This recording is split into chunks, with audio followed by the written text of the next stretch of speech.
Thank you, Ira. We have little time for questions. You can ask Ira, or if you have question for other presentators, then you can use the chat box or just raise your hand and you can also ask the question.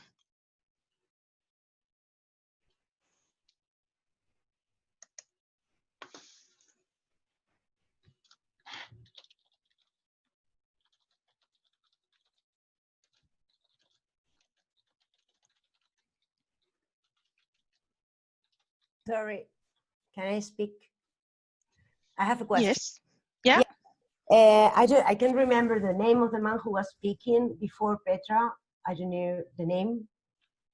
I don't know, but he said, yeah, but he said that one of the difficulties the process has had is about people without support relationships or relationships, enough relationships to plan or to only families. He said, I think I understand that. So the question is, which is the impact you have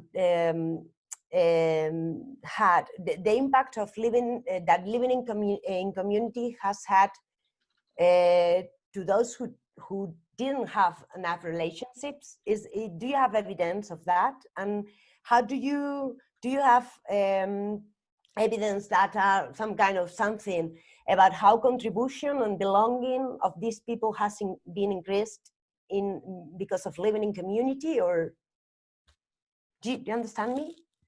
Yeah. Yeah. Okay. Arne, would you like to respond? Yes, thank you.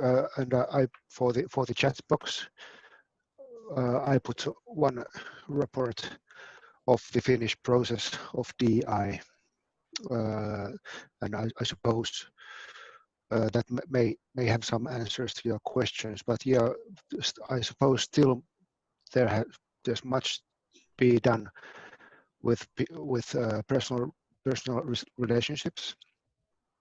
I think we have, maybe Petra and Heidi are wiser with this, but people living in community creates more personal relationships in community. It would, I suppose it makes sense, but there really has to be options, more options, and many may need a bit help with that. You asked about people's did people how did we work with people who didn't have anybody unless their family in their close circle. It's a fact that many don't have many friends, and it's, I suppose, a common work that we all have to be done for create more inclusive world. That for example, getting friends would be easier. We try to make sure that if people didn't have much relationships themselves, we made sure that there is some support available in the municipality to help them to make plans and to organize things. Everybody didn't need any help. They could do it themselves with help of their close ones, but many needed some support, and we try to make sure that when there's a need, there is some support available. I hope I somehow answered to your question. Maybe Petra and Heidi could continue. You have been working more with the DI processes in Finland. Do we have any evidence-based research on the issue?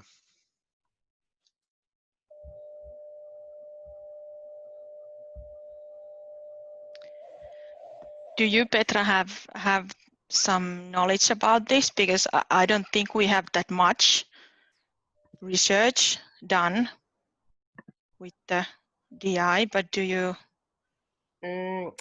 Not so much. I know that there are some small case studies or that kind of, but not very much. And that's one thing that we need to focus in the future, that we make sure that we have enough information and data research about the impacts. So what really is the way to provide services so that it has real impacts on the person's lives.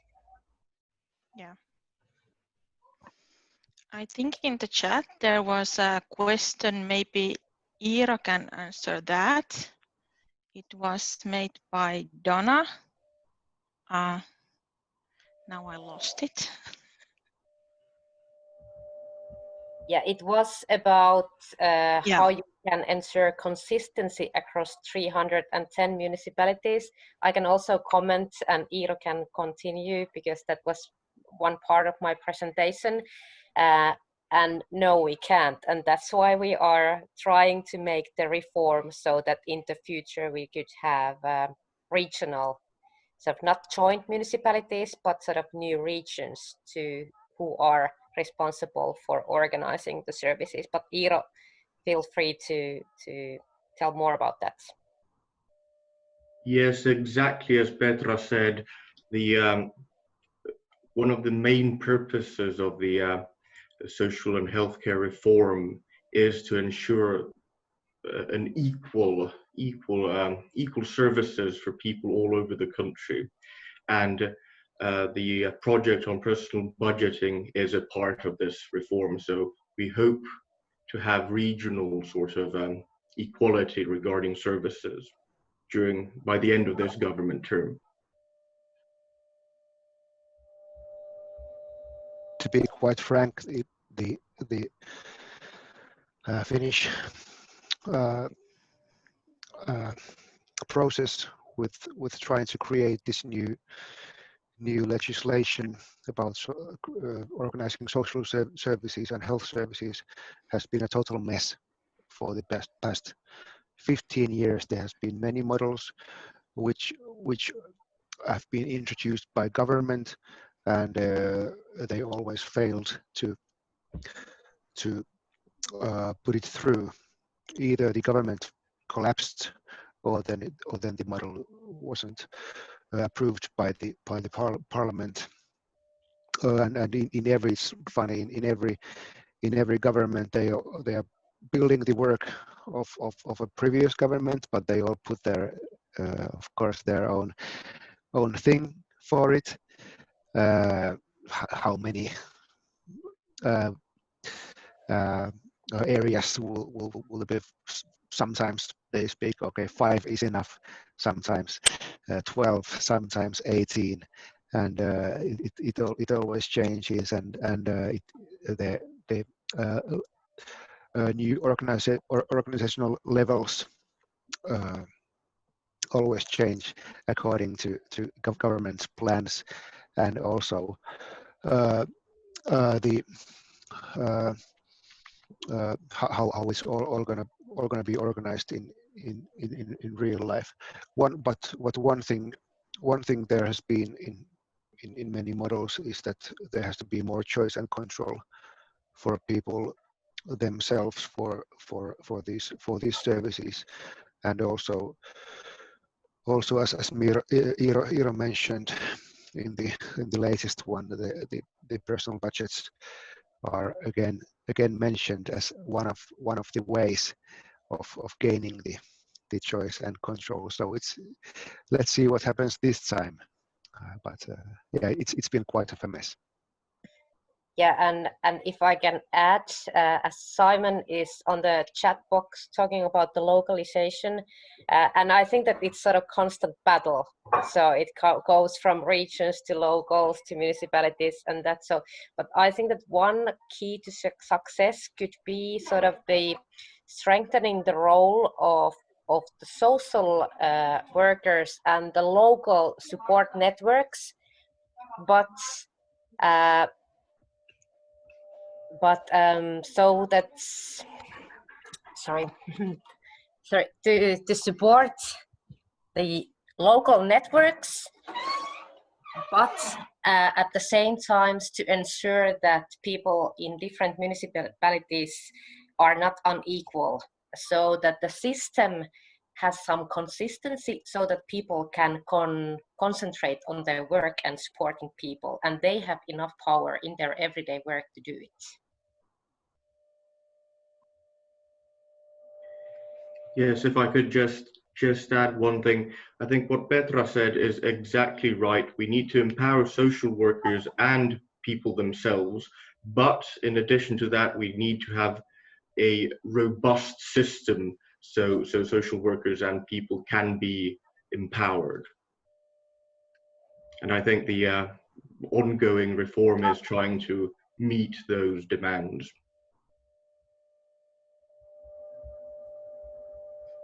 Okay. Simon or Keith, do you have something you want to comment? I mean, I think I agree with what Petra's saying. I think the challenge is sometimes that we think about the innovation in too simplistic a way. So is it a national innovation or is it a local innovation, which then can have various forms?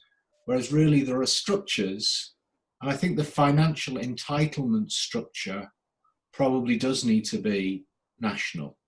And in my work recently, I've been arguing we should probably link it to something like basic income, which may seem radical, but Finland just tested basic income and it was very successful in Finland. And you could see the money bit being part of a national system, but the design and the social work and the networks really need to be more local, I think. And I think that I always worry with Finland because it's got such a fantastic network of municipalities, and people keep talking as if that's a problem and that power needs to move towards the center. Whereas I think in every country I see, we're all going, no, no, no, no. We need to get people organized at a local level, at a neighborhood level, and social workers and the support systems should be being improvised much more locally. And it isn't about consistency, it's about innovation. And innovation demands freedom.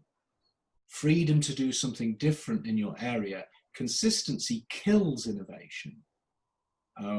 We just had a report about our education system, which showed that the inspection system for regulating our schools achieves nothing. And it costs £150 million a year.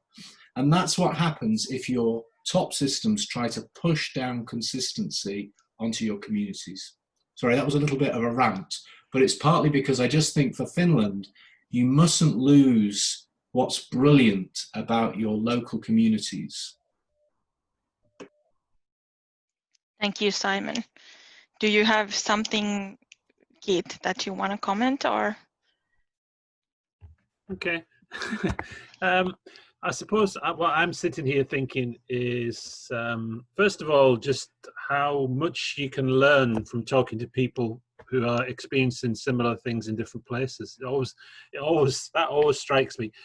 The second thing I'm thinking is the opportunity that we have at the moment, because everything has changed. Everything's changed. So the opportunity is about not going back to the new normal. But there also is quite a lot of fear about what will happen when we do get back to whatever, or in a new situation. And I think this discussion reminds me of all those things that are really important. Those things like we've just talked about, from hearing from Simon and from Ville and from Petra and all our presenters, those ideas of freedom, dignity, trust, being fearless. And all those things combined together with the strength of people having that choice and control. But yeah, okay, that's it. That's all I want to say, I think. Thank you, Keith. And thank you for all the presentators. We had really interesting 1.5 hours. And thank you all for joining us. And we are planning to organize these webinars also after summer. So stay tuned. We will give you the information when we organize the days and contents. But have a really great summer and stay safe. And thank you all. See you. See ya. Thank you all. Bye. Thanks. Bye bye. Have a good summer, everybody.